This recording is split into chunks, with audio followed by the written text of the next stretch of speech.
Julie Juu TV. Anya gusua our Ghana party in the park. Saturday animal kan no. Na Saturday ya kan no.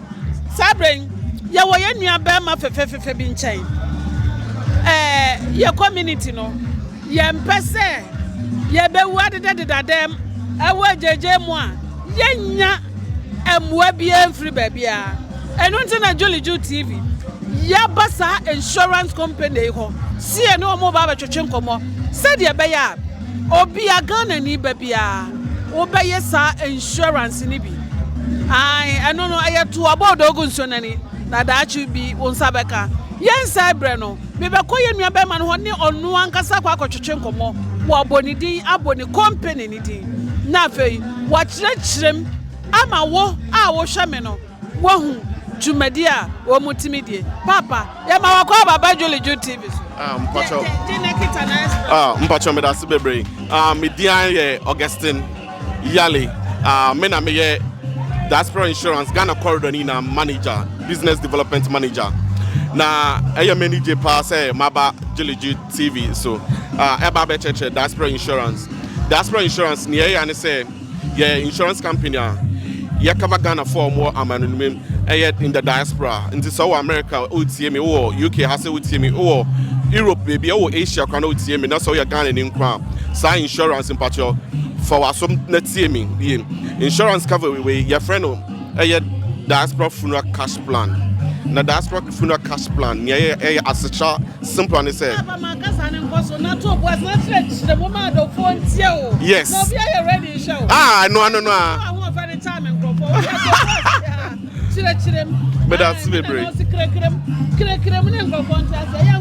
okay, but that's very ama so obibi every mois ambaye a yaw ne adwo ne bosia bo enim krofo ifie ekọ se omombo bosia omoye wo say no and internet Diaspora funeral cash plan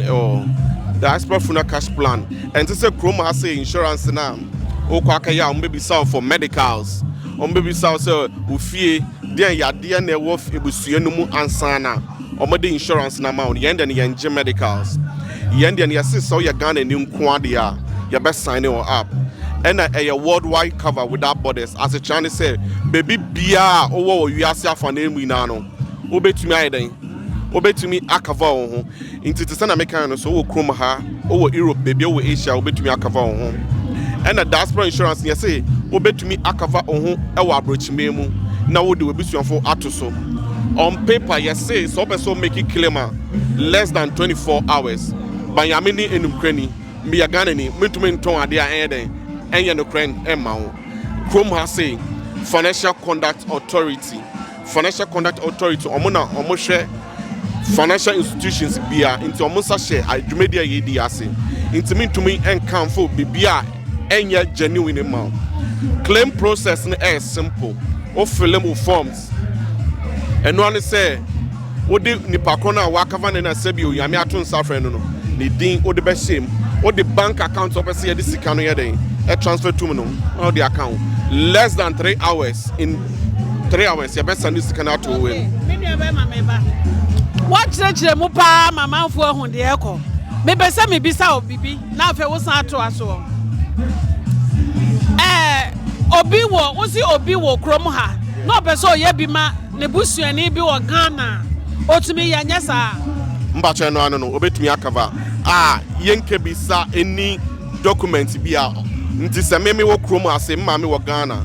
mbe makava me metumi de mma me ote aponwa water crowd atoso obi so wo Germany ya Ghana ni o Bel o yeden o Hamburg o Düsseldorf onu so betumi de ne mma me wo Ghana atoso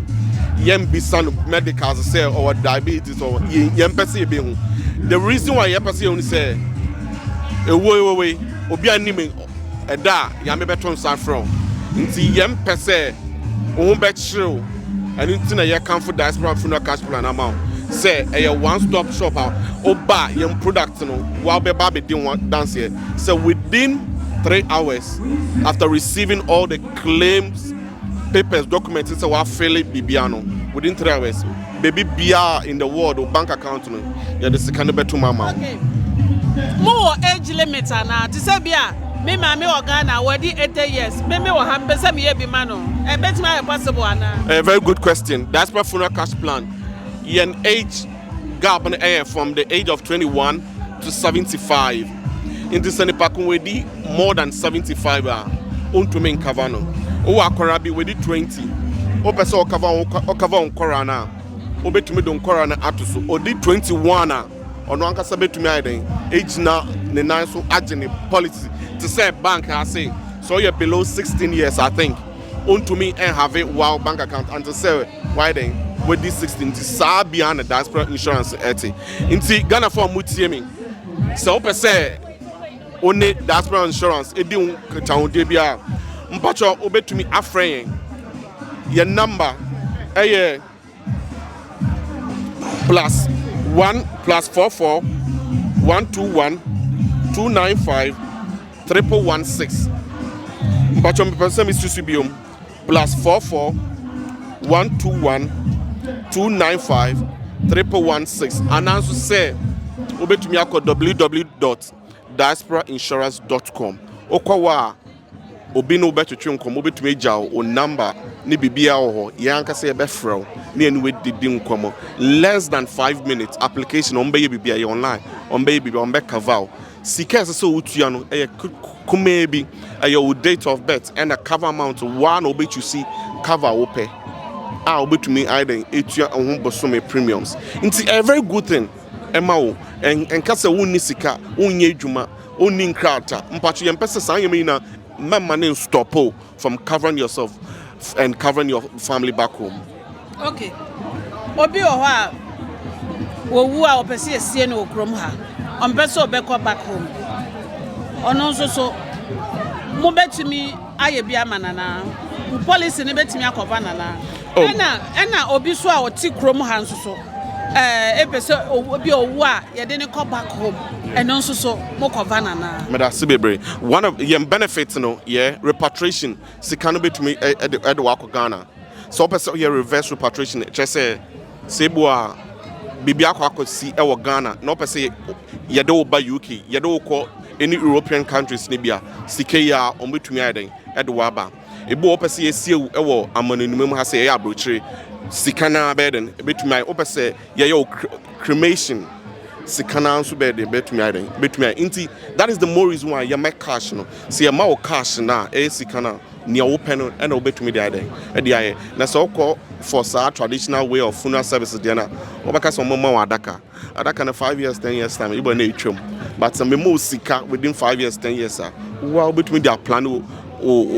we be so ni na wa cover na eyiye ma na efe nti na ye masika no nti ye police ne dey mama papa ho tie me no a very good magana for and nti na make come for ama wo a wo hwe me no say beden obeka va so opese wo frame ya me gina ya make say e Augustina me akasa me number plus 44 7823 422 115 but me sisubium plus 44 7823 422 115 but that's baby o cremation no obi o ha on tiase sina ya she wona na yeah mbacho say who make it